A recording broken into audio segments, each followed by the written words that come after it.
cover Chapter 4, Section 2 on our chemistry here.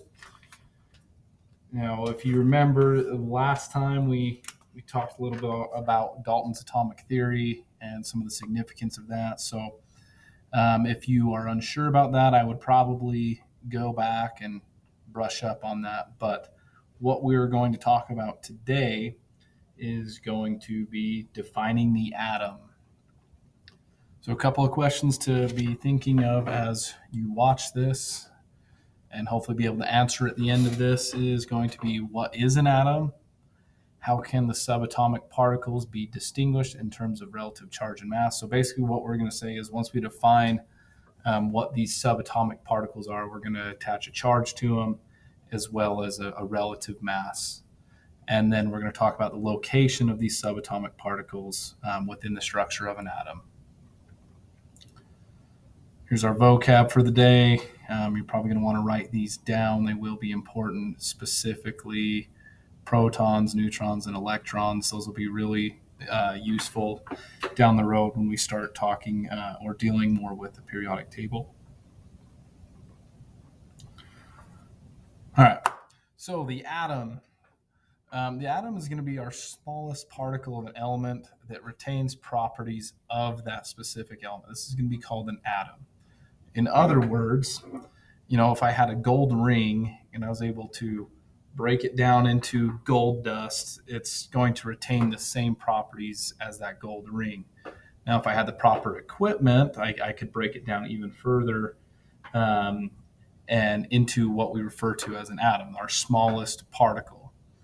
So understand that it doesn't matter if it's one atom of an element, which is quite small, or a whole bunch of atoms of an element, it's going to retain the same properties of that. So as far as to give you a little bit of perspective on how big an atom actually is, or how many of them there are in average things, put this in perspective, the population of the Earth is about 6.5 billion people, whereas the amount of copper atoms in a penny is about 2.9 times 10 to the 22nd atoms. So we're talking about a difference in like 5 trillion times as many atoms in a penny as there are humans on the planet. So they're quite small, especially when you think about how small a penny really is. So something that you can use to see an individual atom is the scanning tunneling microscope, or an STM. Obviously, I don't have one of these in my lab. They're quite expensive. But if you wanted to break down and see, what exactly one atom of a specific element would look like, this is what you would do. All right. So our electron, this is going to be our first subatomic particle that we're talking about. So this is within an atom or around an atom. So back in the day, they developed this cathode ray, which just is a ray of radiation that goes from a cathode to an anode. As you can see here, we have our cathode and radiation flowing in this vacuum tube to our anode. This is going to be referred to as a cathode ray. So what this is this is a stream of particles that carry a negative charge. So they're not neutrally charged or positively charged. These are going to be negatively charged particles that we're going to refer to as electrons. Okay, so there's our first subatomic particle. It's going to be an electron, which carries a negative charge. So with this, kind of floating around here, we have J.J. Thomson, who he measured the effects of magnetic and electric fields on a cathode ray. So basically what he did is he placed magnets around this and saw how this flow of particles was affected. And we know that magnets carry a charge, so the negatively charged electrons would flow towards the positively charged side of the magnet. Another thing that J.J. Thomson did was he used this cathode ray to determine our charge to mass ratio of a charged particle and then compared it to values. So What he initially did is he figured this mass of a charged particle was going to be much less than that of a hydrogen atom, which was then the lightest known atom. But in all, if you can remember, that he determined the mass to charge ratio and he's the first person to identify the electron. So he's kind of the first person to build on Dalton's work, where we have divisible particles, these subatomic particles. So he's credited with the first identification of the electron. So another scientist around this time, Robert Millikan, he also did some experiments of his own. He used what was called an oil drop apparatus that was shown to determine the charge of an electron, and essentially he could control the rate at which this oil fell based on the charge. So the stronger the charge, he could make it this rate of falling increase. But that's not really what we're at. So Millikan is going to be basically, his contribution is he calculated the mass of a single electron. Okay, so he figured out this charge right here of the electron, which is going to be equal to 1 minus. So the charge of one electron is 1 minus. Hopefully you remember that from that activity we did the other day. But Millikan, he calculated the mass of a single electron using that charge to mass ratio. And if you look at this right here, the mass of one electron is quite small. So 9.1 times 10 to the negative 28 grams, or 1 over 1840, the 1 1840th the mass of a hydrogen atom. So quite small. You're going to figure out that our electrons don't really affect the mass of an atom very much, even though they play a pretty significant role in the chemical properties of them. So, as far as the electron goes, we know that most of our matter is going to be neutral, meaning like you're not going to get shocked by touching most things unless they have a charge. When you touch an object, you're going to get shocked, kind of like how I get shocked every time I touch my smartboard. But if electrons are negative, how can matter be neutral if it's made up of these electrons? So J.J. Thomson proposed a model to answer this question, and this model wasn't really long lasting. It was proven to have some irregularities with it. But so J.J. Thomson proposed what's called the plum pudding model. And if you know what plum pudding looks like, you can see lots of little things throughout here. But basically what this does is this says that the atom is uniform. It's a positively charged sphere. So that's what this space right here shows. And it contains electrons. But he proposed that this space was positively charged, and it kind of offset the negative charge of these electrons here.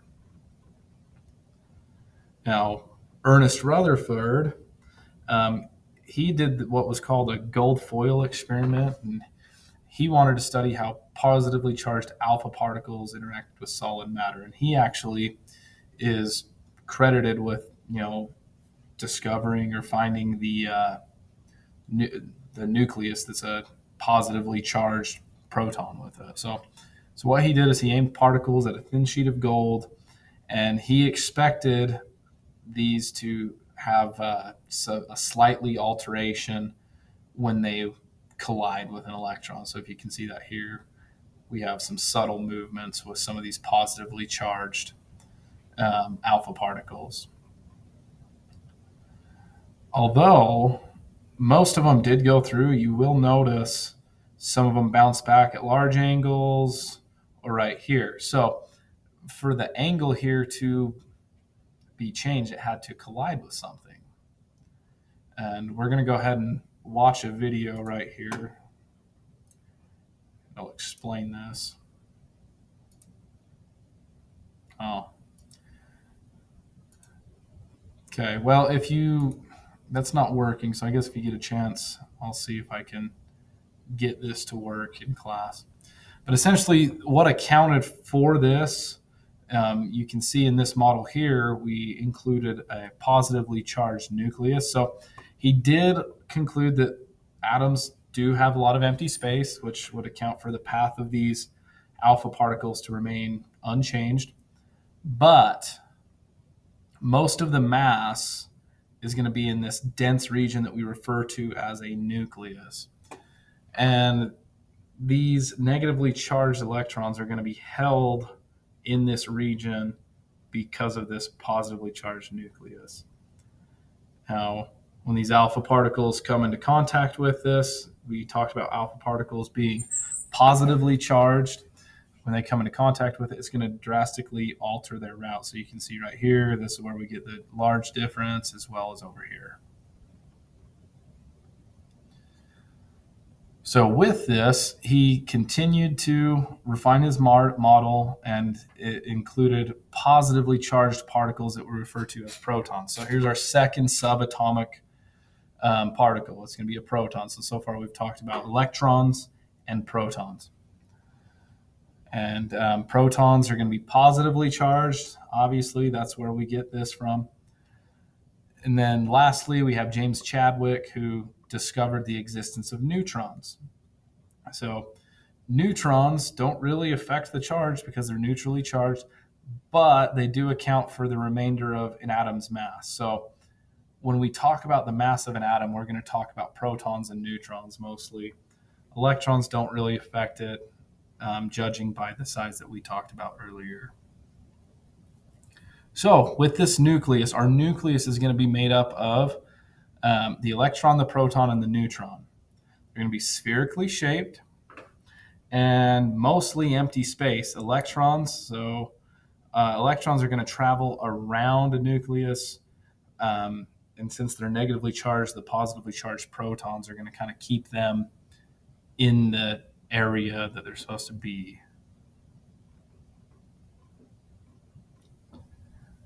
Now, a couple of things we're going to mention, even though we're not going to go into greater detail, is we also have even a smaller level of protons and neutrons. They're composed of what are called quarks, but we don't know a whole bunch about quarks and how they affect chemical behavior. So that's really all we're going to talk about.